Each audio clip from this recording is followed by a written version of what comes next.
kwana mu bwalo obuto namwe mutukola ebintu byebimu era bali ate kati mwe mwatawuse mwafuse kizibu obo kitali mwagala sente mala okwagala sente ngate mutuddako nga mutusiranye so mu mbeera eyo kyali kibaddewo ko once in my life and for God's sake kyali kibaddewo bumu abulanze nakyogedde era n'okuleeta embeera eyo nagireeseeyo olw'ensonga nti nga njagala bato bange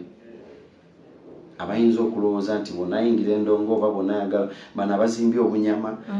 bangi mbalaba tebaagala kukola bakola kimu abakazi abasajja bafuuka abakazi kati beesiga lipstick lip shine biki ebyo lip growth neyekubako powder nagenda naswama abakazi bagenda mu mabaala g'enjawulo agakabi oba ne bagenda mu bifo ebyakabi nga hotels natwali nagula kasoda nanyonyonta nga naye alinda kikazi kikulu kijje kimukwane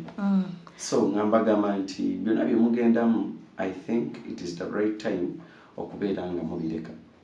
kubanze kinafunamu temukimanyi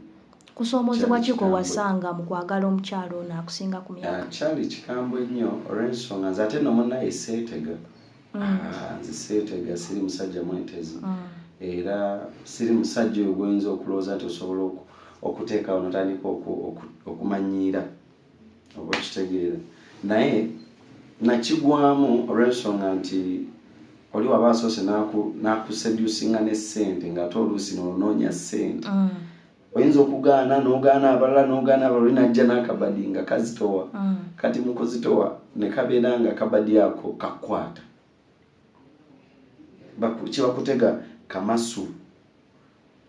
ne baterako emmese kati katugamenze ndi mmese ne banterako nga ki kamukene si mukene kya bulijjo emmese zonna eyinza ogamba oyo mukene bamutezeho obutezi ne bakuterako ebyokulya nga biwunya bulungi nnyo tobiwulirangako ng'obadde mu famire yabaavu mulya kawunga oba mukene oba biki kuno ne baleeta ekifi ng'ate kya KFC nga kiwunya akawoowo ogamba kandye kino bw'okikwatirako nga kamasu kakkuba so yengeri yemu bwe bulamu bwe nayitamu nti nze nakwatira ku gundi eyo ku kamasu nje ku kifi tomanyi obulamu bwannuma obulamu bwankalubirira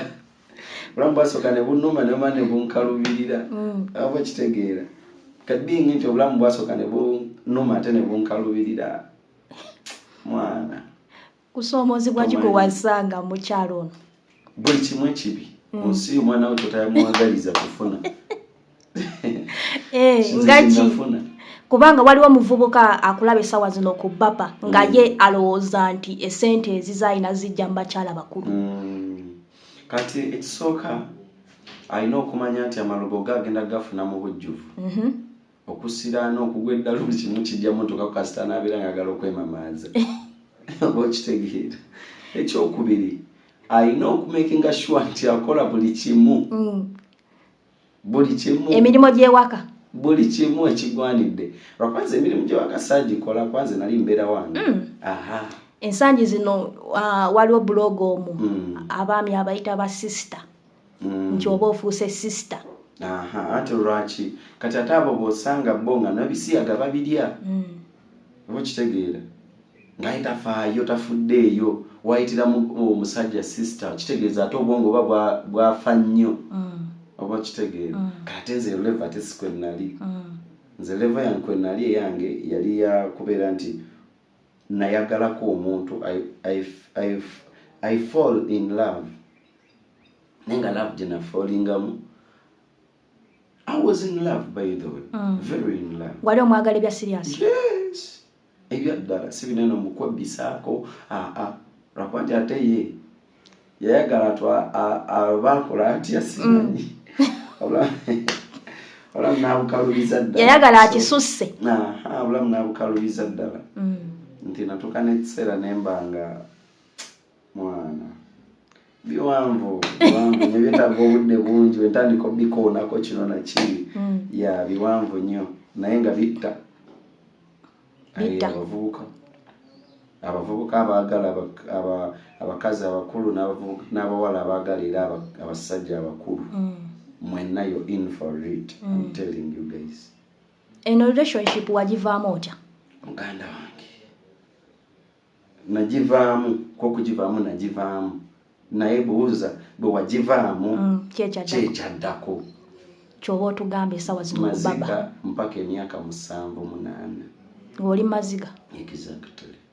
nga nwana n'ebintu byesimanyi gye byava byesimanyi batya bwe babirwanisa byesimanyi batya we byajja byesimanyi batya we bigenda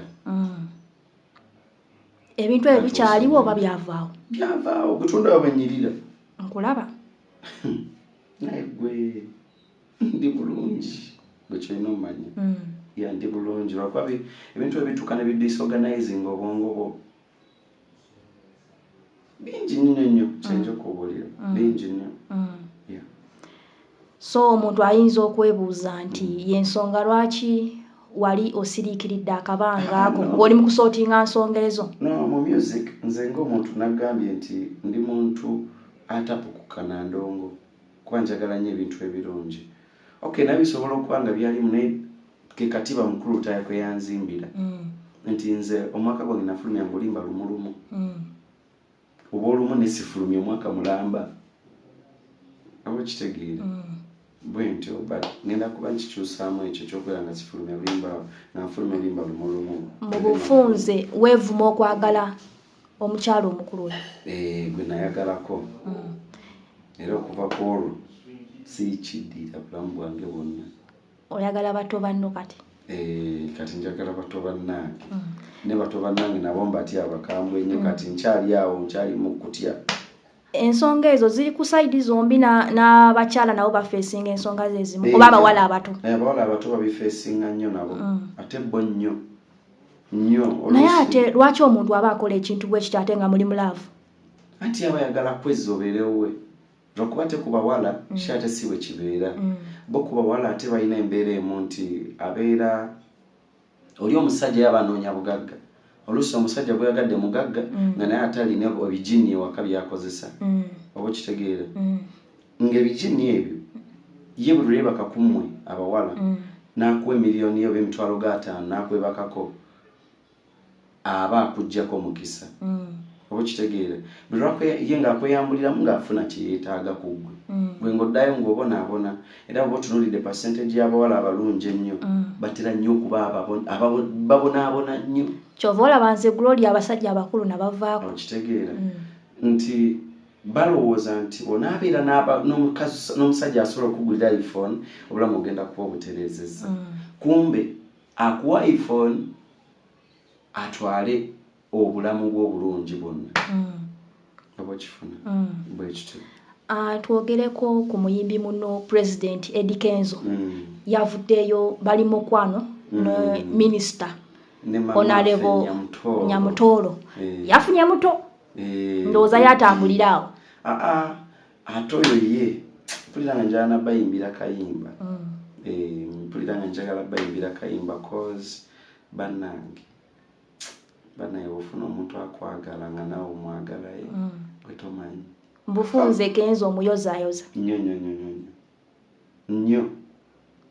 bugambo bw'oyinza omuwa? Nze kyenyinza omugamba kimu abeere n'endowooza mulimu ye egamba nti obudde bwonna agenda kaddiwa Nyamutoolo obudde bwonna bwafaanana leero kigenda kuggwaawo kimubeere mu mutwe gwe aleme kutuuka maaso eyo agambe nti Nyamutoolo takyangwana abo kitegeera nabika ngwanayo omuntu omulala abo kifuna kozi fa abasajja tusobola tukirinamu ffe ng'olaba omuntu yali akusanyusa alabanga takyakusanyusa naye buli budde kimubeere nga mu mutwe nti mukyala wange oba afaanana atya bambi ye Nyamutoolo wange oba kitegeera bwe kityo. That's when manyi omukwano gusobola okubeerawo nga bunaku ogufuula nti mupya every day that love it's new buli lunaku ng'omanyi nti bebi wange oba akaddiye azze buto nange nzize buto tutandika butandisi. Oli tiimu ki? Ewa tulina abali ku tiimu Nyamukenzo ne tiimu Rema. Nze sirina wawengwa nze siri muntu ayagala okubeera sayidi ne mbumbeera eno biki nze ndi weno nze kyomuzee wange teyakyenjigiriza yanjigiriza kimu kugatta nze ne musajja mugasi that's why ne mu family yaffe nze yasikira muzeeyi wange olw'ensonga ndi musajja agatta abantu simanyi kwawula yawula nga tumaliriza bubaka ki bw'oyinza okuwa omuvubuka akulaba essaawa zino obwaki na abaagala abakyala abakulu ekitwabagambye dda okay abaagala abakyala abakulu you're in for it n'abaagala abasajja abakulu you're in for it mumanye mugenda bonaabona obulamu bwammwe bwonna olw'ensonga nti abantu bemwagala baba tebabaagala just baba babayusingisa olw'ensonga tosobola kutegeera kwenkana ye oba oli musajja oba oli mukazi oba oli muvubuka oba oli muwala tosobola kwenkana na muntu akusinga myaka kwa ebyabalayo bingi experience gy'abalina ebanene nabo kitegeera nze nalina ng'engombe egamba nti ekikajja ekikuze ekikajja ekikoma okukula gye kikoma okuwooma yes naye ojja kitegeera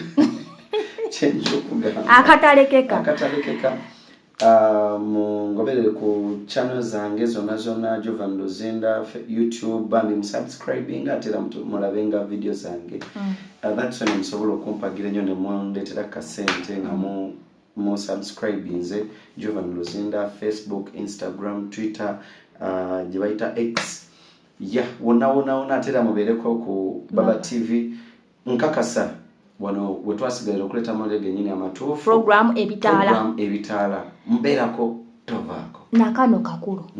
oli mu relationship noonya I'm looking for bwe naasobola okunjagala nga bwendi